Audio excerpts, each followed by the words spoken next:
All right, good afternoon, my dear brother. Good afternoon too, sir. Yeah, nice to meet you. Thank you, thank you. My name is Samuel Kawoya. Yeah, I am Samuel. a journalist in Okay, that's good. Uganda. I work with the BBS television. Yeah, It is a television owned by Uganda Kingdom. that's good. I also have a YouTube channel. It Okay, is called Be Your Own be Boss. your own boss. Be Your Okay, Own Boss.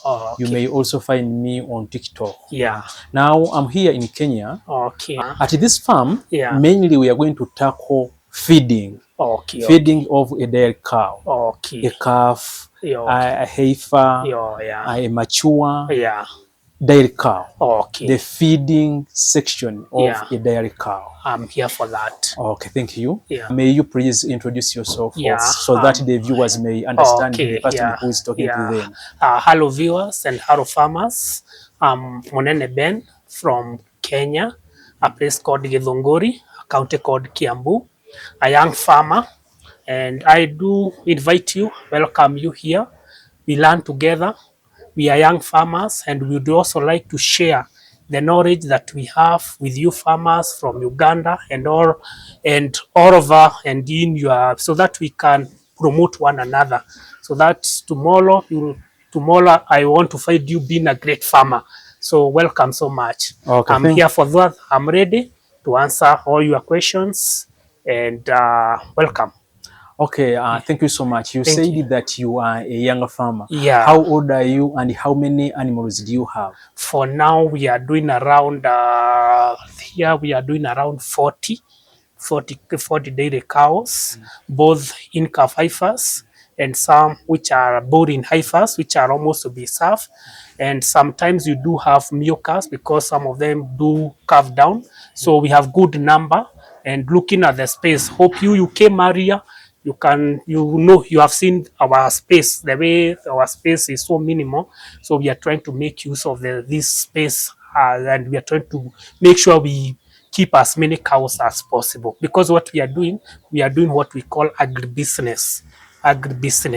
So we are doing it, we are using the little space we have, but it give us the maximum result. And that Do you know the measurements, the real measurements of this place? we here this place is around 100 by 100 feet, 100 by 100. 100 by 100. Yeah, yeah, You yeah. said you have how many animals? We have 40, 45. Yeah, Wow, and wow. it can still hold more because we have a space we can add more shade, another shade. Yeah, the space is also, it has also some space we can add some more. All right, this Yeah, is so wonderful, my yeah. dear Ugandan, my dear fellow Ugandan. You Mm. can see, you can witness from here. Yeah. He's saying that he has, the farm is just listed on 100 by 100. They have more than 40 animals here. Now let's go directly to the question is about the Yeah, feeding of a dairy cow. yeah. I just want to request you, my viewer, to subscribe. You subscribe on this YouTube channel, Be Your Own Boss. Share with others. You like, give a comment. My name is Samuel Kawoya. Mr. Munene, Yeah, yeah. where do you source your daily feeds from? Mostly we buy them locally, because the challenge, I hope you'll ask me that question. We normally source them from the shop here, because of so many people here are farmers. So there are so many animal feeds around here. So we normally do them. We don't mix ourselves. We buy them direct from shops from within here in the town. Why don't you grow them yourselves? But we grow the fodders, but the concentrates, the feeds, we normally buy them, because we normally do here, as I begin by saying, we are doing what we call agribusiness. So we try to look at where are we going to minimize the cost. If we see the cost is the same, we prefer buying them already, so that we don't add so many costs. And as you all know, getting something genuine is becoming a challenge. So that's why we prefer buying them direct, because here we have a cooperative called here we have farmers cooperative. So they try to supply to us, and they supply to us very good quality. Okay. Yeah. What types of feed do you give to your cows? Mostly here, because one thing that you will note with our cows, they are good breed. Because two factors that affect the production of a cow. One is breed, and another one is feeding. Which So breeds do you have here? well, we normally have we do Frisian Holstein. We have breeded them. They are now at a stage of a super pedigree. So they're looking at the history of the area.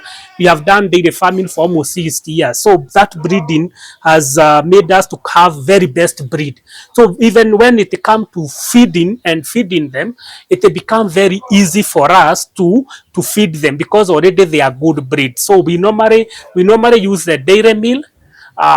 We have different brands here. We have so many brands here because, as I said, so many people here are farmers. So there is a lot of demand here. So all manufacturers, or you find them here. So you find so many brands here. We use dairy meal, we use maize jam, and we use wheat bran, and we use the mineral salts. Those three are the main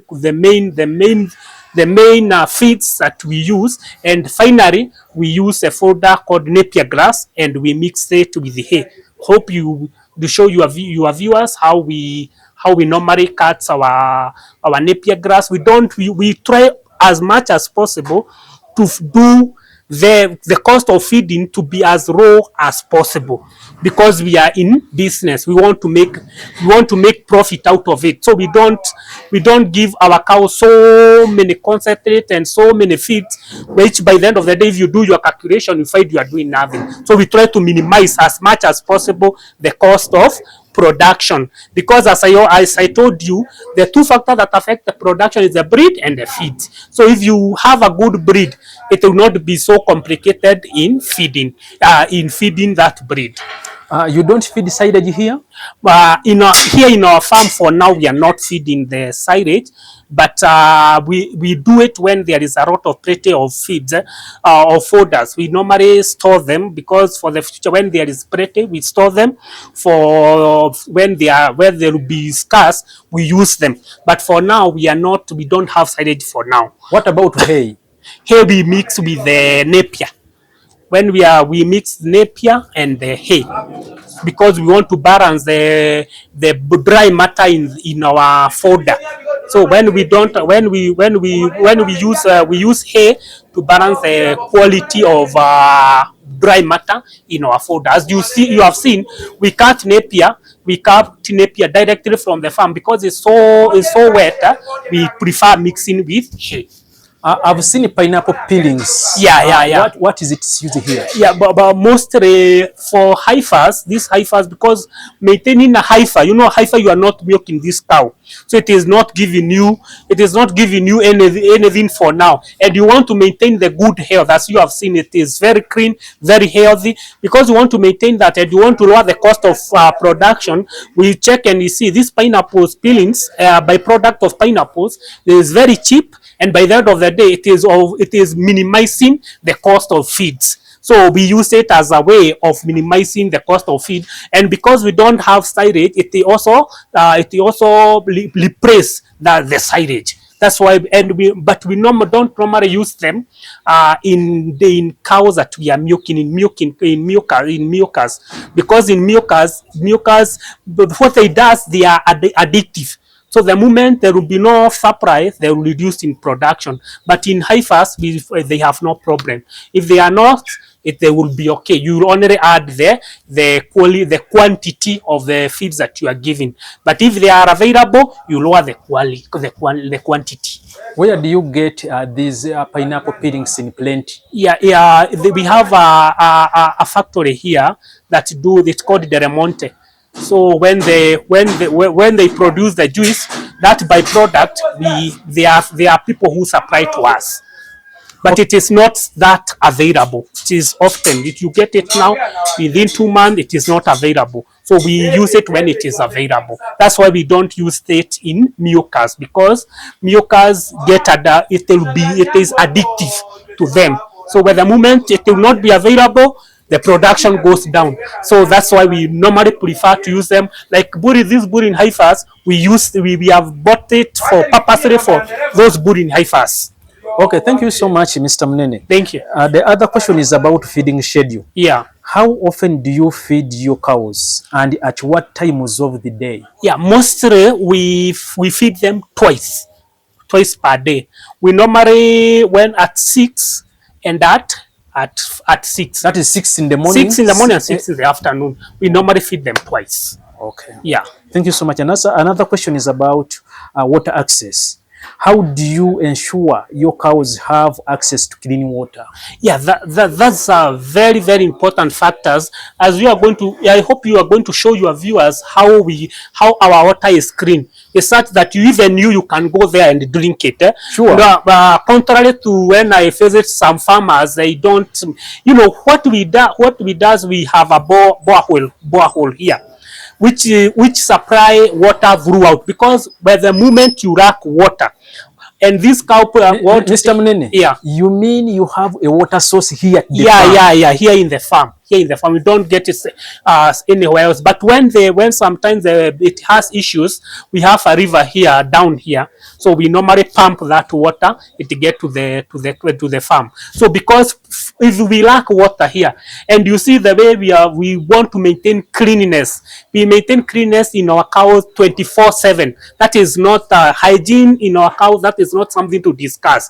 So they know we use a lot of water.